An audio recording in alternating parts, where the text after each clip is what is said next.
And this week I'm going to talk about one of the things that I did during the late summer to prepare for this late season hunting.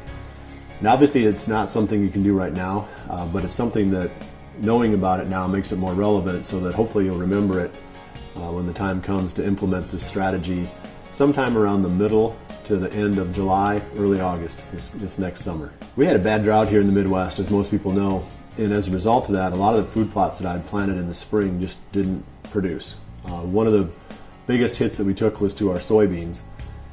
And at the time the beans went in, there wasn't enough subsoil moisture or enough actually surface moisture to germinate the seed. So they sat there forever and then it stayed dry and they never really did get growing. So I had a bunch of food plots that only had 3 to 4 inch tall beans in them.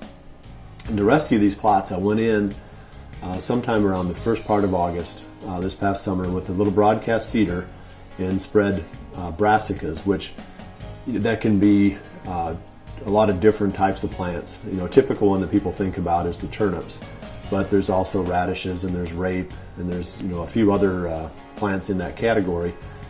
And the nice thing about the brassicas is they will do very well with a midsummer planting with just a little bit of moisture.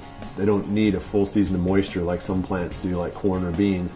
They can get by with a limited amount of moisture to get germinated. They'll grow aggressively and they produce quite a lot of tonnage of food that comes on during this time of the year, into December, when really this is the time when a lot of the other things that the deer would be eating are starting to disappear. The farmers have harvested their crops. A lot of the waste grain is gone.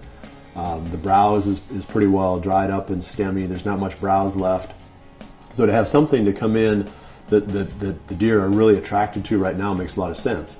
And the brassicas continue to grow during the late summer, and then they hit a certain point where they're basically they stop growing, and then the deer aren't super attracted to them until it gets really cold. And there's something that changes in the chemical composition of the plants. They become more palatable the colder it gets. And what we find is they do hit them somewhat in the early fall, but they start to really hit them hard during the late season. So it was just a simple thing of broadcast seeding the brassicas into my soybean food plots during the middle of the summer that's led to some really pretty good opportunities that we've got coming up here during the late season.